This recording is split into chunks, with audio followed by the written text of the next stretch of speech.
Stop being kind. The truth nobody wants to say out loud. Stop being kind. Yes, you heard me. Stop being kind. Not because kindness is bad. Not because compassion is weakness. Not because love is foolish. But because the version of kind you've been living is slowly destroying you. Listen carefully. This message is not for people with hard hearts. It's not for people who don't care. It's not for people who enjoy hurting others.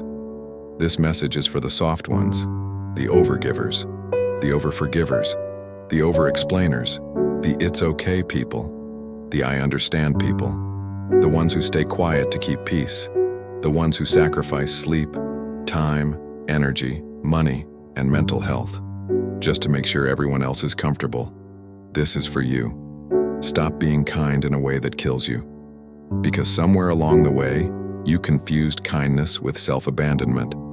And today, we're going to fix that.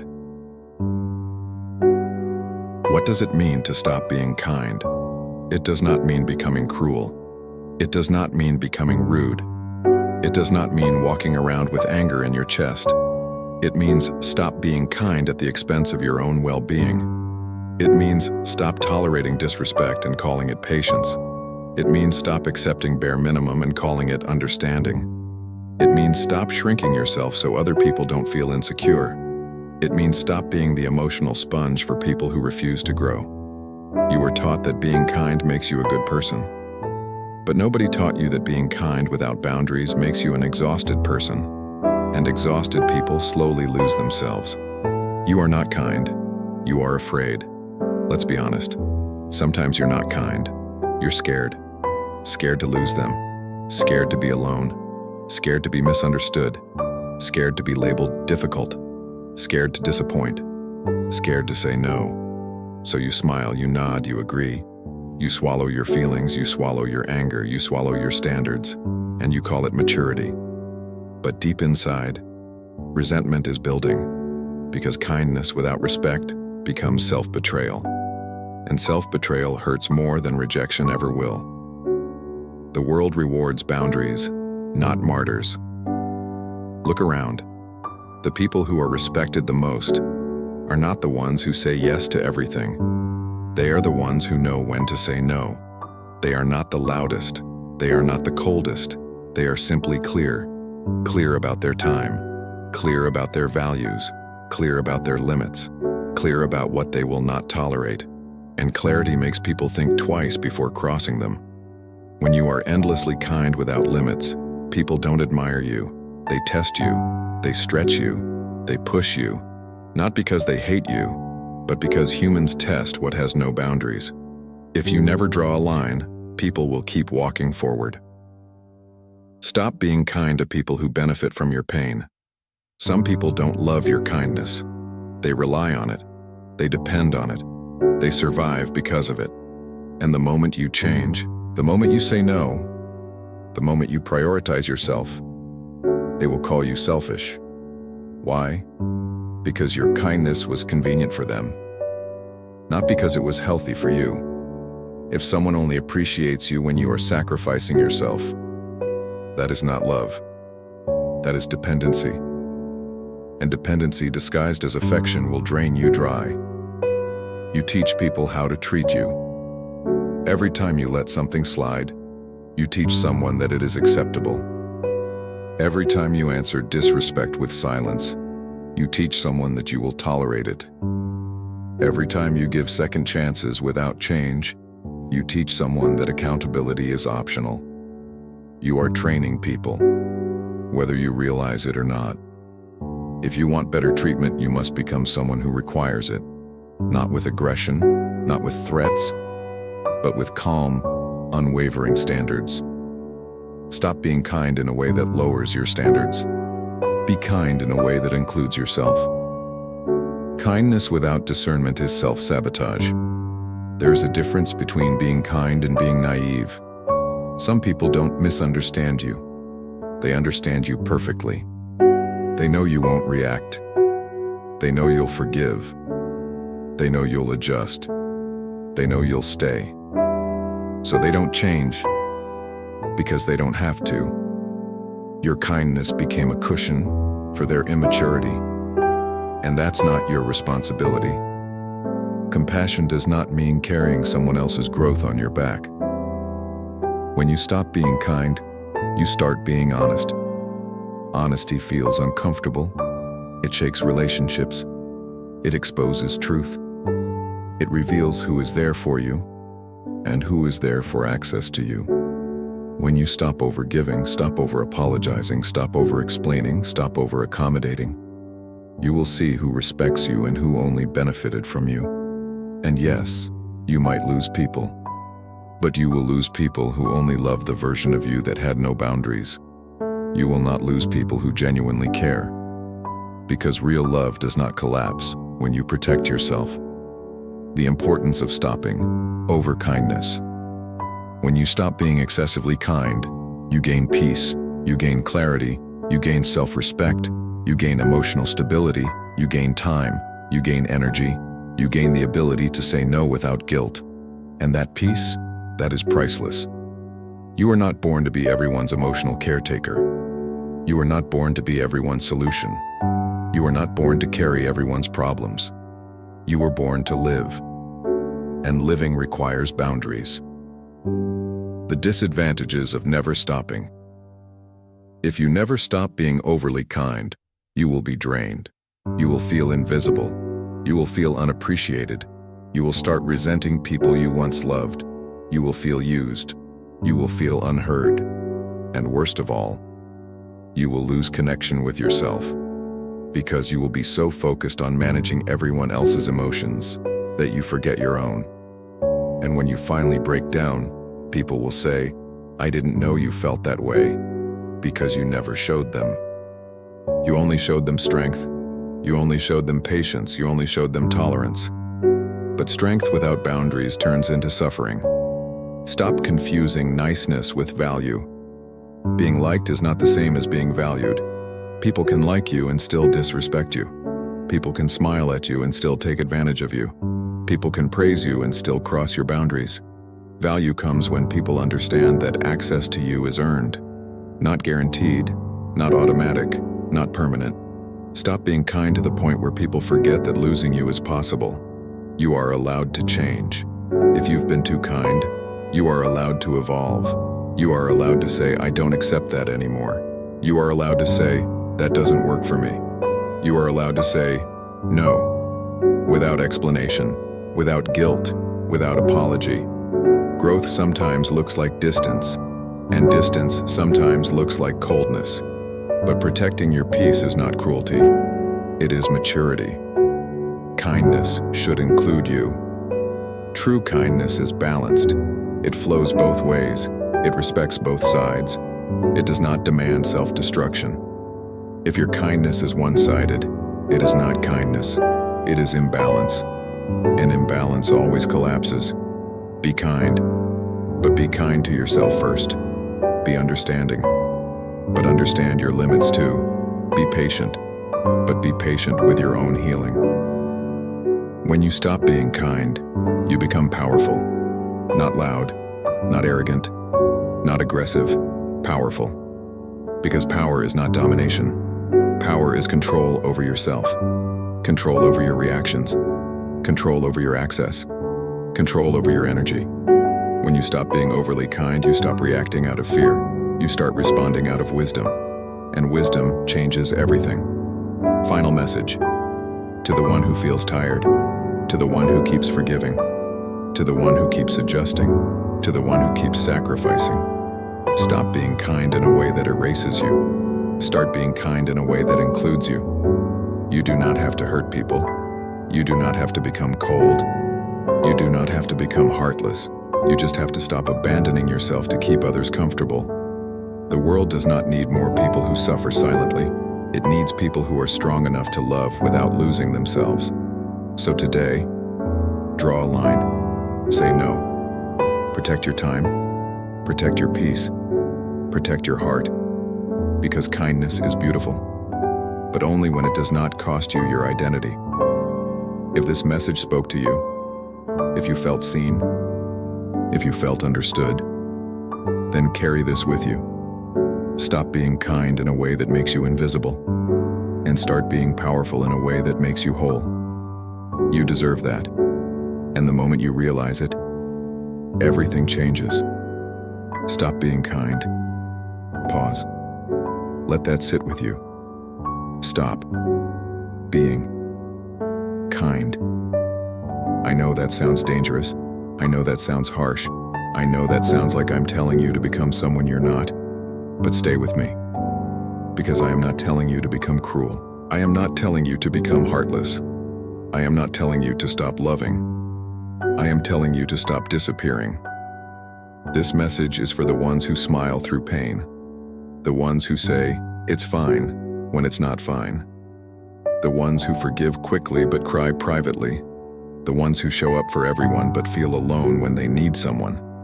This message is for you. And if you're listening right now, I need you to give me your full attention, because what I'm about to say might shift your entire life. The lie you were taught. From childhood, you were praised for being the good one, the polite one, the quiet one, the understanding one, the helper, the peacemaker. You learned very early that kindness gets approval. When you shared your toys, they clapped. When you stayed quiet, they praised you. When you didn't argue, they called you mature. But nobody told you something important.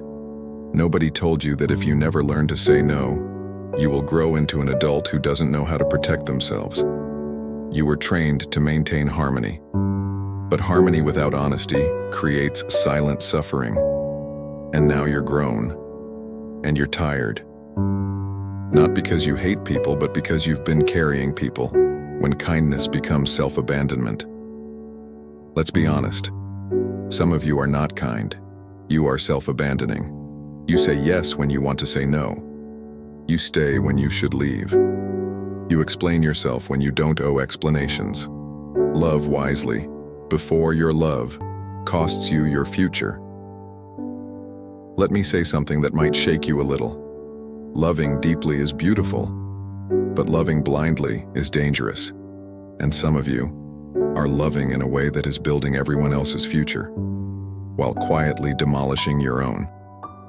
Pause and really think about that. You are investing time, energy, money, emotions, loyalty, effort into people who are using your love as a ladder, while you remain on the ground. You are watering gardens that you will never harvest from. And today, we're going to talk about it. Not to make you bitter, not to make you cold, but to make you wise. Because love without wisdom turns into self-destruction. Part 1. The dangerous beauty of a big heart. Having a big heart feels powerful. You forgive quickly. You give freely. You understand deeply. You support consistently. You don't calculate. You don't keep score. You don't demand return. And that makes you rare. But here's the truth no one tells you. The world celebrates kind people publicly and exploits them privately. The world loves generous people, as long as they never change, as long as they never say no, as long as they never ask for reciprocity, as long as they never demand balance. The moment you ask for something back, you're too much. The moment you slow down your giving, you've changed. The moment you protect your time, you're selfish. But here's the reality. You are not a charity organization. You are not an emotional bank. You are not responsible for funding other people's dreams while yours sits on pause. Part 2. How overloving demolishes your future. Let's break it down practically. Time is currency. Energy is currency. Focus is currency. When you spend years emotionally carrying someone who refuses to grow, you are delaying your own progress. When you constantly rescue someone from their consequences, you train them to depend on you, instead of building themselves. And while they are climbing, you are stuck stabilizing them. Some of you have postponed your education, your business ideas, your peace, your relocation, your healing, your opportunities, because you were being there for someone. And here's the painful part. When they finally become stable, they may not need you anymore, because you were the support system, not the destination. And now you're left exhausted, wondering where your time went. Love should multiply you, not deplete you. If your love consistently drains you, without replenishment, you are not building a partnership. You are building dependency. Part 3. Manipulation disguised as need. Manipulation does not always look evil. It doesn't always shout. Sometimes it whispers. Sometimes it cries. Sometimes it plays the victim. Manipulators study kind people. They observe your empathy. They test your patience. They notice how quickly you forgive. And then they push just enough to see if you'll still stay. They say things like, "You're the only one who understands me. I don't know what I'd do without you. I've never had someone like you. If you leave, I'll be destroyed." Those words sound romantic, but sometimes they are ropes. Ropes designed to tie your guilt to their irresponsibility. And because you care deeply, you feel responsible for their stability. But listen carefully. You are not responsible for fixing adults who refuse to fix themselves. You are not responsible for healing someone who enjoys being broken. Manipulation thrives where boundaries are absent. Part 4. The world plays with the overkind. The world is strategic. It respects power. It respects clarity. It respects limits. But when you are overly kind without boundaries, the world tests you, not because it hates you, but because humans push where there is space. If you always answer calls at 2 a.m., people will call. If you always lend money without limits, people will borrow. If you always tolerate disrespect, people will continue. And over time, something dangerous happens. You become predictable, not in a good way, but in a way that says, they won't react. And people behave differently when they know there are no consequences. Part 5. Building others while neglecting yourself. Some of you have built careers for people, promoted businesses for people, sacrificed opportunities for relationships, supported dreams that were not yours, encouraged growth that did not include you, and while they were leveling up, you were emotionally managing them. And now you look around and think, what about me? Your dreams deserve the same dedication you've given others. Your future deserves protection. Your goals deserve energy. You cannot pour into someone forever and expect to stay full. Part 6. How to be kind and careful. Now listen, I am not telling you to stop loving. I am telling you to love intelligently. Here's how. 1. Observe before you invest. Watch consistency. Watch effort. Watch accountability. Don't give full access before someone proves they deserve it. Trust should grow in layers. 2. Match energy. If someone gives 20%, you do not give 100%, not to punish, but to protect balance. Healthy relationships are reciprocal. 3. Set boundaries. Early. Boundaries are not walls. They are instructions. They teach people how to treat you. If someone respects them, they respect you. If someone fights them, they benefited from your lack of them.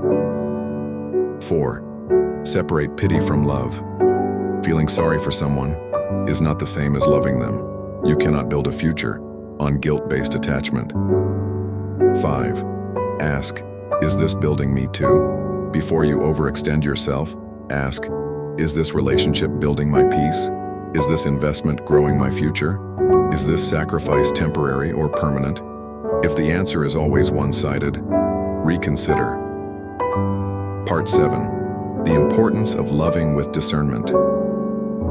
When you love wisely, you grow together, you evolve together, you protect each other, you hold each other accountable, you are not drained, you are strengthened. Kindness and caution can coexist. You can be warm and firm, compassionate and clear, generous and selective. Strong people are not those who give endlessly. Strong people are those who give sustainably. Part 8. A future without regret. Imagine 5 years from now. Imagine you protected your time. Imagine you invested in yourself. Imagine you loved people who poured back into you. Imagine you chose environments that respected you. Imagine you stopped over-explaining. Imagine you stopped over-giving. Imagine you stopped rescuing. Your life would look different. Your energy would feel lighter. Your confidence would rise, because you would no longer be building someone else's empire. While your foundation cracks, regret comes. When you wake up one day, realizing you gave your best years to people who gave you lessons instead of love. Final message: to the overlovers, to the soft-hearted, to the strong but silent givers. Your heart is a gift, but it is not a tool for others to use. You can love deeply, without losing yourself. You can support others, without sacrificing your destiny. You can care, without being careless. From today, love with awareness, give with limits, help with discernment, support with balance. Build yourself as much as you build others, because a future built on self-neglect will eventually collapse. But a future built with wisdom, self-respect, and balanced love, that future stands strong, and you deserve to stand strong in it. If this message touched you, if you felt seen, if you felt understood, hold on to this. Love is powerful, but wisdom makes it safe. And your future is too important to be the price of someone else's comfort.